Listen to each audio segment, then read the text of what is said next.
You received a call from an inmate at the Department of Corrections. This call will be recorded and monitored. Well, hello, zombie. I haven't heard from you in a little bit. How is everything going? The hole?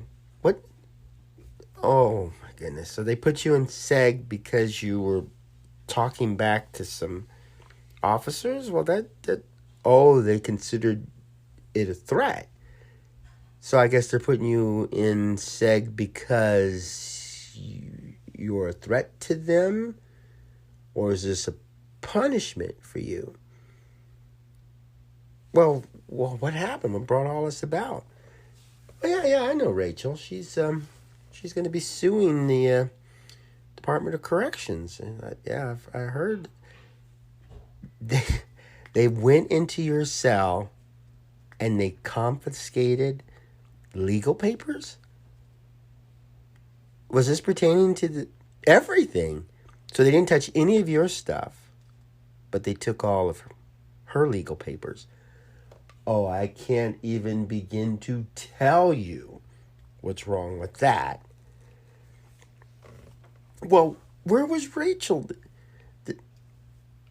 Oh, she was at a medical appointment. Was this dealing with a fight or something? Oh, okay, yeah, okay.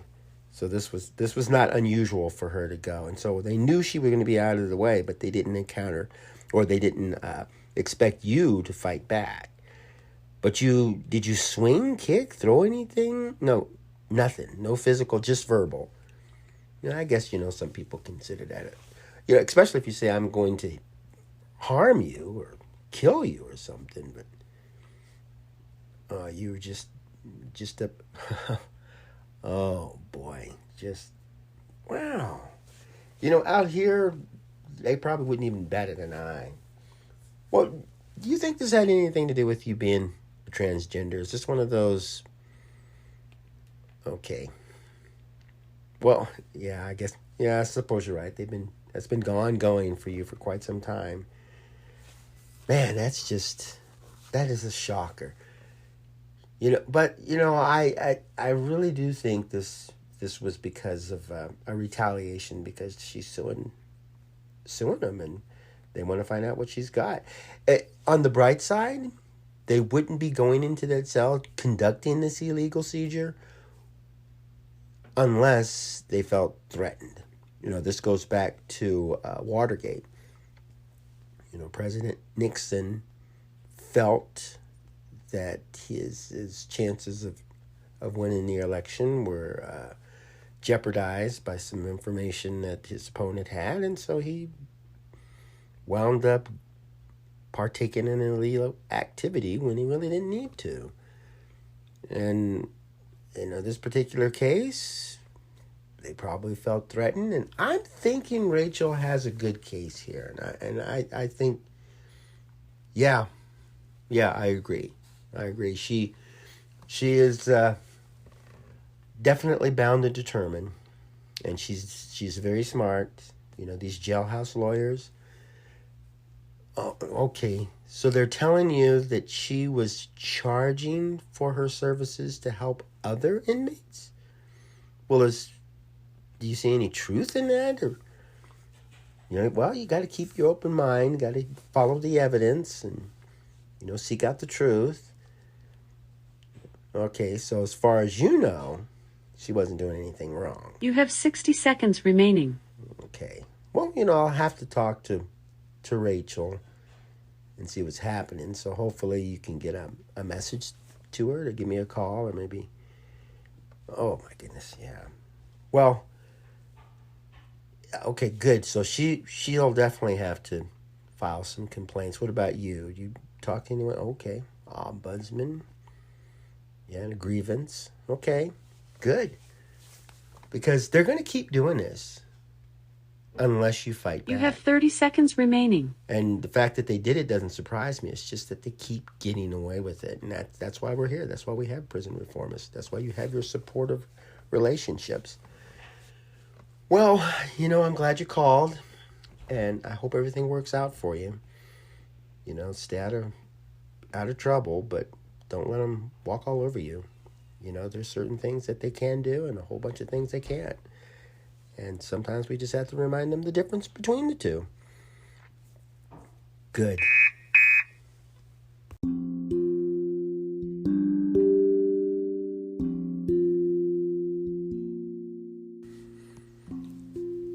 Okay, I am Joel Wilborn, and welcome to AQS Inmate Call.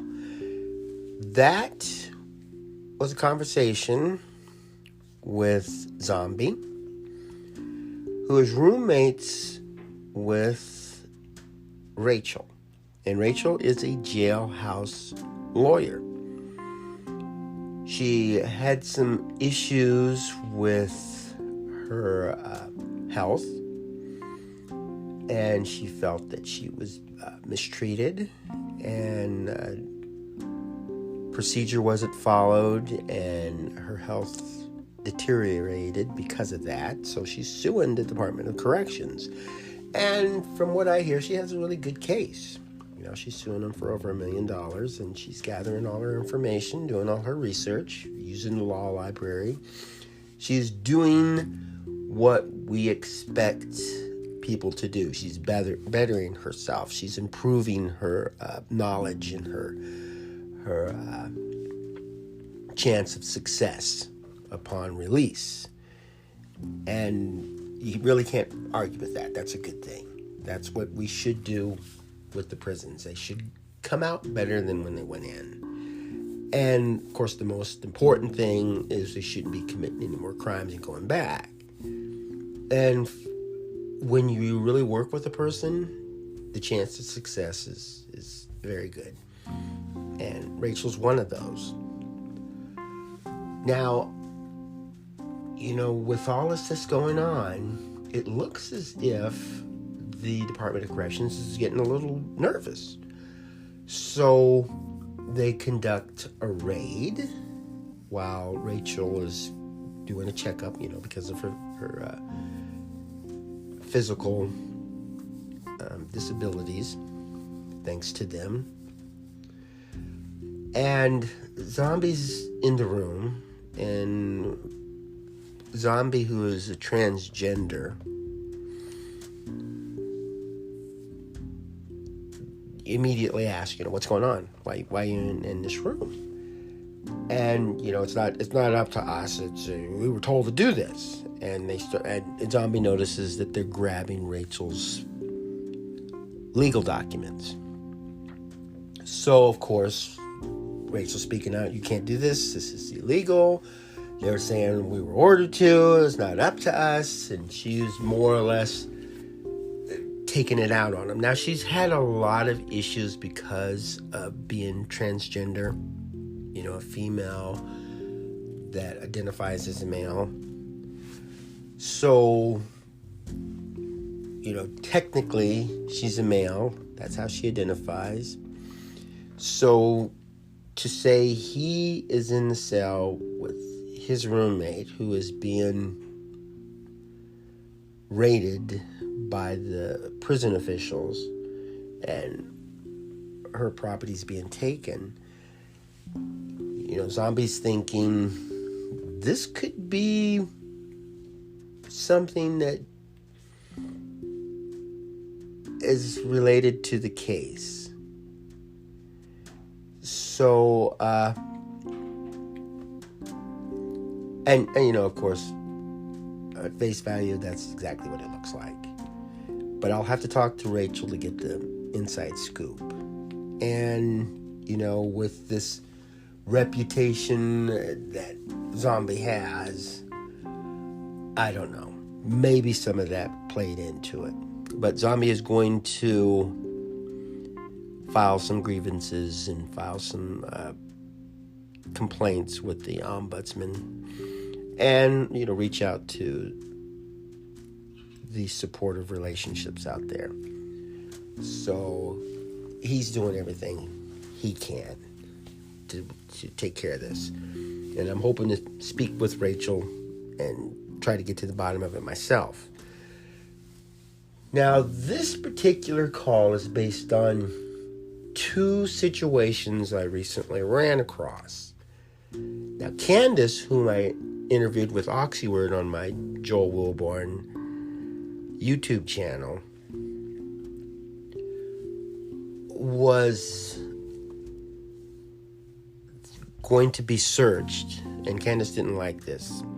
And Candace put up a protest and wound up going to administrative segregation. Now, in the state of Washington, segregation should not be used as punishment, because after extensive study, they found out it doesn't work. You know, these people like, oh, you beat up your cellmate, so we're putting you in the hole, and then the person comes out of the hole and goes and beats up somebody else, or goes and you know, in the women's prison, it's not uncommon for a female to be dating another female, and when this person gets in trouble and goes to the hole, it's like, oh, I miss my girlfriend so much, I want to go down there. And then so she'll go out and create an instance, so she'll get put in there. So they were just kind of using it to stay together, and it's a little more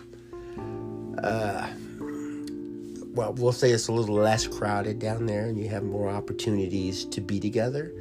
So they were using the system, which is, you know, bad on them.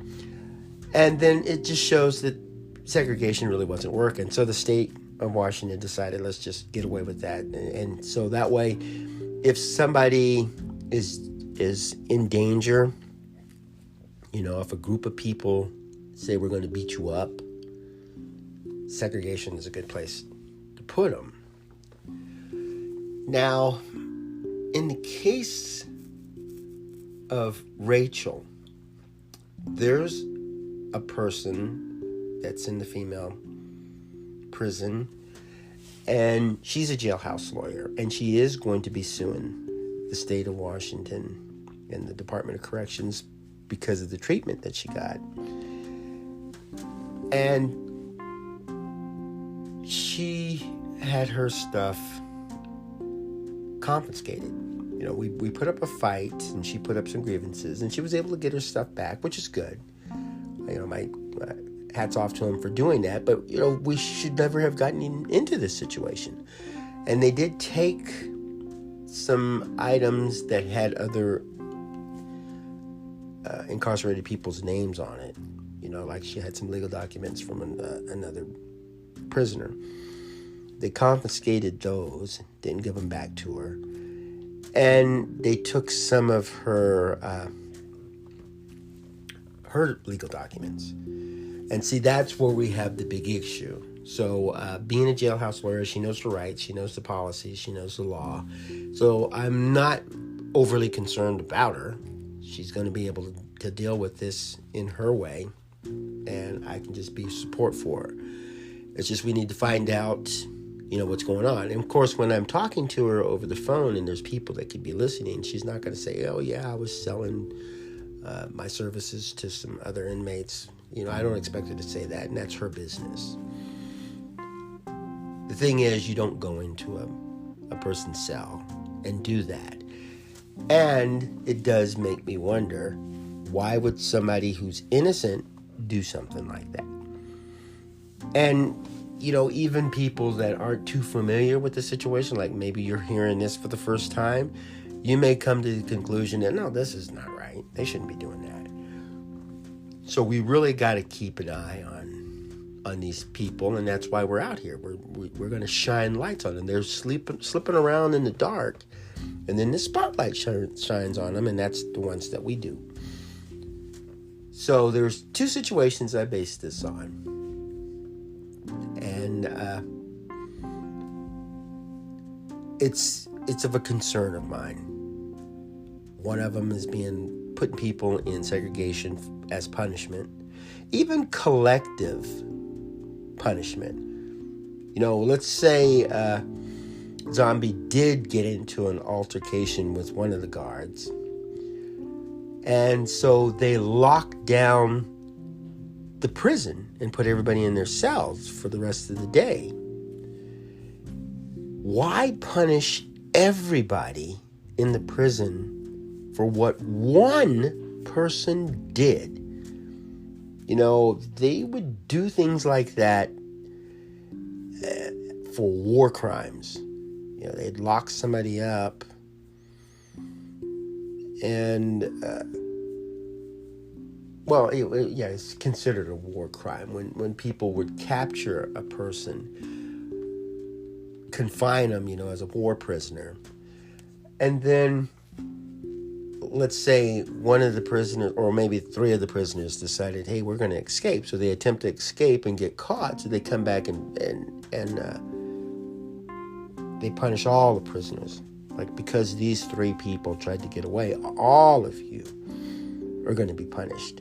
And that was considered, a war crime. It's something that wasn't allowed by all nations on this planet. And that's understandable.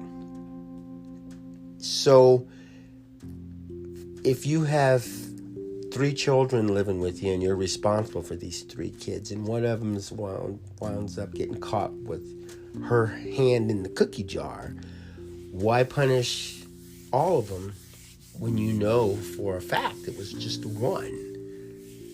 And then that way the others would see that. It's like, oh, look what happened. We don't want to get caught doing that either. It's just more or less you're going to cause resentment, if you keep punishing everybody. Because we're a team and we're trying to, but we have individual thoughts. And if somebody breaks away and does something wrong, why should we be held responsible? And that's just wrong. No matter how you look at it, it's just wrong. You don't punish everybody for one person. I know there's the old saying, the needs of the many outweigh the needs of the one. But in this particular case, the punishment of the one has nothing to do with everybody else. Now, if there's a group of people that commit the crime, all of them should be punished. Now, in this real world situation, I also ran into another person who was attacked by a gang. Maybe I can do a story on that one. And of course, when the guards come down and they see her, she's this brawly woman. It's more or less like, oh, she's the one who started this. And so they put her in segregation. And then the other people, the ones who attacked her, they were put in segregation with her. So I'm not liking the way they're using this administrative segregation. They're abusing it, and they need to be called out on it. And it's these things like this podcast, and hopefully I can get the interviews going for the YouTube channel. This is important to get out there so that when people are being told we don't use administrative segregation for punishment anymore, somebody could raise their hand, well, what about the case of Zombie and Rachel? Of course, the real world people. And then it'd be interesting to hear the explanation for it. We're still investigating that, or they were put in there for their safety. I don't know what they would come up with. I would just as soon not do it, if I was in charge, and so I wouldn't have to explain myself. But they just love getting out there and digging themselves deeper into the hole. That's just their nature. But I think when people step outside the law and we allow them to do it and then they continue to do it, it's almost like the serial killer. I killed one person, got away with it. Hey, I'm going to go do it again. And I'm going to keep on doing it until I get caught. Or until the heat gets so bad I have to stop. And these folks are giving us authority, but they're also giving us a large amount of trust. And they're betraying that trust. Yes, these people committed a crime. Yes, these people need to be in prison. No, these people do not have to be victims of a crime themselves. Under no circumstance should that happen. I'll say that till the end of time. Nobody deserves illegal actions brought against them. Nobody does. So we can't sugarcoat it by saying this people committed a crime, so therefore they should be treated like this. Now,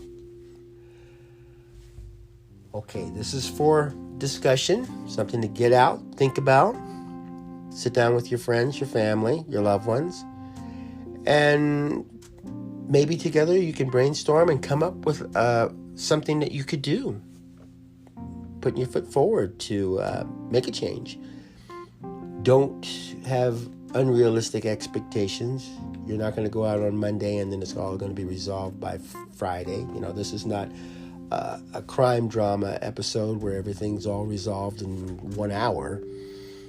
This is the real life, and in some cases you need to grow your support, and in some cases you just need to write letters and get laws and policies and procedures changed, you know, and that could be it. But we know nothing's going to be done if we do nothing. Nothing equals nothing. So let's talk about it.